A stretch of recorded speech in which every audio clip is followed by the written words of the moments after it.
that went through a canyon. And so this one night overnight he planned on doing was going to be on that 8-mile loop where he'd do 4 miles in, camp out, and then 4 miles back. And he planned to do it with a friend, but his friend at the last minute canceled, and so Sam teetered on not even doing it, but ultimately decided, okay, I'll just do it by myself because I'm very familiar with this area. On the day he was supposed to go do this hike, he had planned on getting there early in the day to have maximum lighting, but due to some unforeseen circumstances and traffic and bad road conditions, he didn't get to the trailhead until 5:45 p.m. that night. Sam knew it was a bad idea to start this hike so late because he was going to run out of daylight. He probably was not going to make it 4 miles to the point where he planned on camping out, but he figured with his good health and fitness, he could probably quickly make his way to the 2 or even 3 mile mark, and there were some suitable campsites there. And so he decided he would kind of risk it and just try to go as fast as he could and use the daylight he had to reach a suitable campsite. But he wasn't able to move as fast as he thought he could,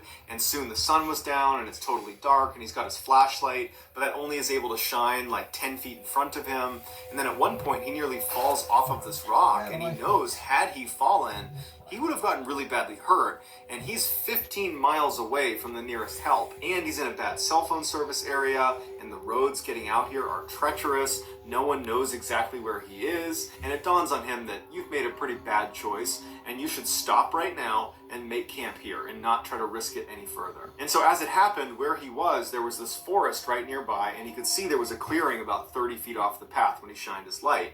And so he walked into that clearing, and he found it was a great spot to make camp. And in fact, on the edge of this clearing was the remnants of a fire pit. It was very old, but it at least showed someone had camped out right here, and they seemed to have made it just fine. So suddenly he was feeling pretty smart, and he felt pretty good about where he was staying for the night. Now, Sam intentionally did not bring a tent. He liked to sleep on a sleeping pad with a sleeping bag over that, and then he would string up a tarp over the top of him in case it rained. And since this clearing was surrounded by a bunch of pine trees, he was able to string up his tarp over the top, and it was perfect. And pretty soon he had a fire going, and then he cracked open a can of beans, and he began eating his dinner. And as he was eating, he started to get a sense that something was off, something was not right. He began scanning the tree line as if he was going to find something out of the ordinary, but his visibility was incredibly limited because he was sitting right up against a fire, and if you've ever sat next to a fire in a dark forest, your visibility is like 5 feet. Circle around the fire. Me and Derek listening to scary stories in the dark.